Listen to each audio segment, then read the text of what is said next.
تو یہ رب کائنات کی سنت ہے کہ جب بھی کوئی قوم یا کوئی فرد اپنی حدود سے تجاوز کرتا ہے، راہ اعتدال سے ہٹتا ہے، تو پھر وہ اس معاشرے کی، اس زمین کی بربادی کا سبب بنتا ہے۔ رب ذوالجلال نے انسان کو اپنے دین اسلام کی صورت میں ایک ایسی حدود کا پابند کیا ہے، ایک ایسی راہ دکھائی ہے جو راہ اعتدال ہے۔ اسلام انسانوں کو اعتدال کی تعلیم دیتا ہے، اعتدال کا راستہ دکھاتا ہے۔ اسلام میں ہر میدان میں عبادات کا معاملہ ہو، معاملات ہوں، اخلاقیات ہوں، لین دین ہوں، ہر معاملے میں اسلام نے اپنے ماننے والوں کو اعتدال کا راستہ دکھایا ہے اور ایسی تعلیمات دی ہیں جن میں اعتدال ہے، جن میں انتہا پسندی نہیں ہے، تشدد نہیں ہے۔ عبادات کا معاملہ ہو تو اسلام نے عبادت میں بھی تشدد کو، انتہا پسندی کو ناپسند کیا ہے۔ عبادات میں اعتدال کی راہ دکھائی ہے۔ اگر تم وضو کرتے ہو تو اس کی حدود متعین کر دی ہے کہ کوئی عضو 3 سے زائد بار نہیں دھونا۔ اگر 3 سے زائد بار کوئی عضو دھو گو، ہاتھ دھو، چہرہ ہو، بازو ہو، اگر 3 سے زائد بار دھو گے تو یہ بھی حد سے تجاوز ہے اور اللہ کو ناپسند ہے۔ اسی طرح نماز کا معاملہ ہے۔ کوئی شخص نماز کے معاملہ میں حد سے تجاوز کرتا ہے، ساری رات نفل پڑھتا رہتا ہے، تو یہ چیز بھی نہ اللہ کو پسند ہے نہ اس کے رسول کو پسند ہے۔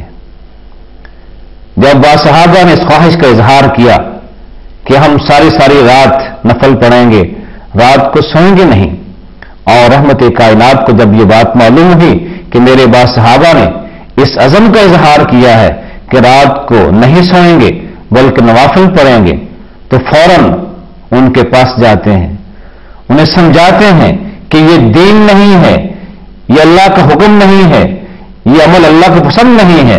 رات آرام کے لیے بھی ہے، رات کو آرام بھی کرو، تمہارے جسم کا بھی حق ہے، تمہاری آنکھوں کا بھی حق ہے، اپنی آنکھوں کا حق بھی ادا کرو، جسم کا حق بھی ادا کرو، اسے بھی آرام کو موقع دو۔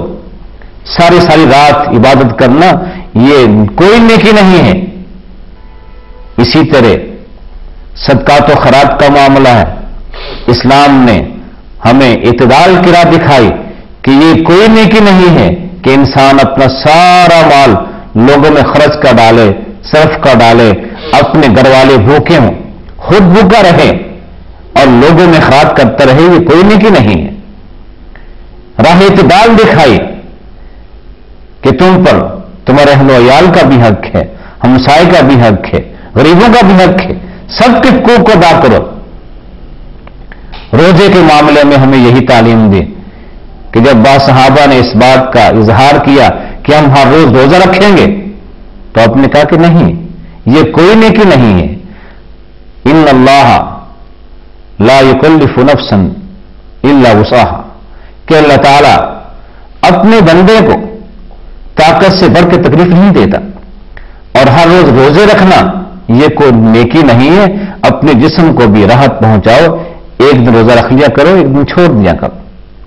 تو اسلام نے عبادات کے معاملہ میں بھی ہمیں اعتدال کی راہ دکھائی ہے اور تشدد سے، انتہا پسندی سے منع فرمایا ہے۔ آپ نے دیکھا کہ ایک آدمی دودھ میں کھڑا ہے، پوچھا کہ کیا معاملہ ہے؟ بتایا گیا کہ اس آدمی نے نظر مانی تھی کہ دودھ میں کھڑا ہوگا، سائے میں نہیں جائے گا، کھڑا رہے گا، بیٹھے گا نہیں، کچھ کھائے پیے گا نہیں، کسی سے بات نہیں کرے گا۔ تو آپ نے فرمایا کہ یہ کوئی نیکی نہیں ہے۔ دودھ میں کھڑے ہونا، خود کو مصیبت میں ڈالنا، مشقت میں ڈالنا اپنی مرضی کے ساتھ، یہ کوئی نیکی نہیں ہے۔ اسے کہو سائے میں آ جائے، بیٹھ جائے اور لوگوں سے بات بھی کرے۔ ہاں، روزہ رکھنا عبادت ہے، اپنا روزہ مکمل کرے، لیکن سائے میں آ جائے، بیٹھ بھی جائے اور بات بھی کرے۔ اس لیے کہ اپنی مرضی سے مشقت میں ڈال لینا، اپنے آپ کو مصیبت میں ڈال دینا، یہ نہ نیکی ہے نہ عبادت ہے. تو اسلام نے ہمیں عبادات کے معاملے میں بھی اعتدال کا راستہ دکھایا ہے کہ یہ اعتدال کا راستہ ہے. عبادات میں بھی اپنے آپ کو مصیبت میں ڈال دینا، مشقت میں ڈال دینا، اور ساری رات نفل پڑھ لینا، ہر روز روزے رکھنا، سرا مال اللہ کی راہ میں خرچ کا ڈالنا، یہ کوئی اچھا عمل نہیں ہے، نیکی نہیں ہے، بلکہ اس میں راہ اعتدال دکھائی.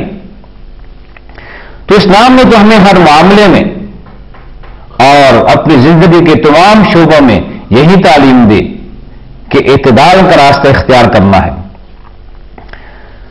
امامت کے بارے میں آپ نے فرمایا کہ جو شخص امام بنے اسے بھی یہ سوچنا چاہیے کہ اس کے پیچھے کچھ لوگ بیمار بھی ہوں گے، بوڑھے بھی ہوں گے، مسافر بھی ہوں گے، کوئی حاجت مند بھی ہوں گے.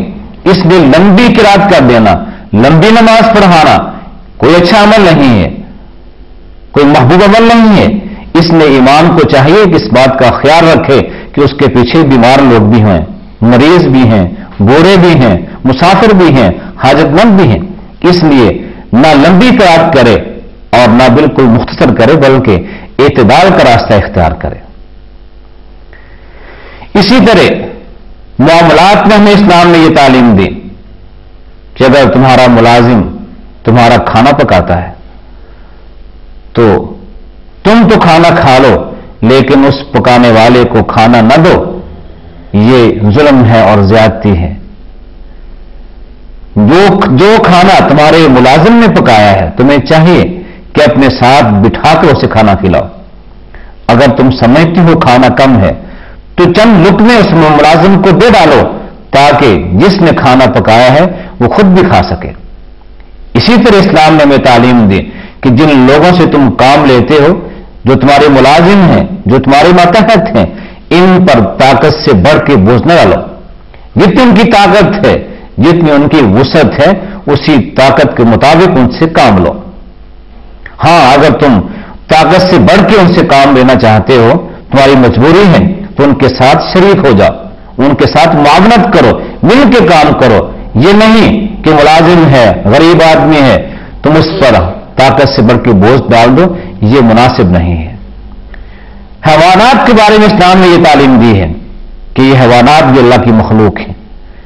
تم اگر حیوانات سے کام لیتے ہو تو ان کے آرام کا اور خوراک کا بھی خیال کرو. یہ نہیں کہ حیوان سے کام تو خوب لو لیکن نہ اسے آرام کا موقع دو اور نہ اس کی خوراک کا خیال رکھو. اس کی بھوک اور پیاس کا بھی خیال رکھو اور اس کے آرام کا بھی خیال رکھو. تو ہر جانور سے اس کی طاقت کے مطابق کام لو، حیوان پر بھی طاقت سے بڑھ کے بوجھ نہ ڈالو. اسی طرح دشمن کے بارے میں ہمیں اسلام نے یہ تعلیم دی ہے کہ اگر کوئی دشمن ہے، تمہارا مخالف ہے اور وہ معافی مانگنے کے لیے تمہارے پاس آ گیا ہے، اسے بھی معاف کر ڈالو.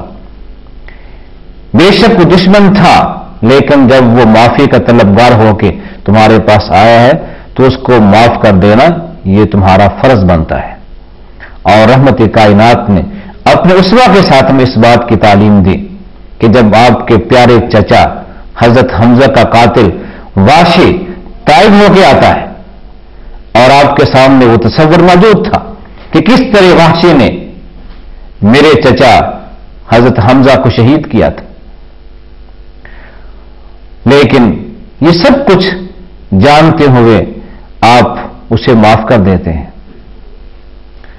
جب اہل مکہ مدینہ میں آپ کے پاس آ کے درخواست کرتے ہیں کہ آپ کے ایک صحابی یمامہ کے حاکم نے اہل مکہ کا غلہ بند کر دیا ہے اور مکہ والے اب بھوکے پیاسے ہیں، ان کے پاس اناج نہیں ہے، ان کا اناج یمامہ سے آتا تھا، لیکن آپ کے ایک صحابی یمامہ کے حاکم ثمامہ نے وہ اناج بند کر دیا ہے، آپ اسے حکم دیجئے کہ ہمیں اناج مہیا کرے.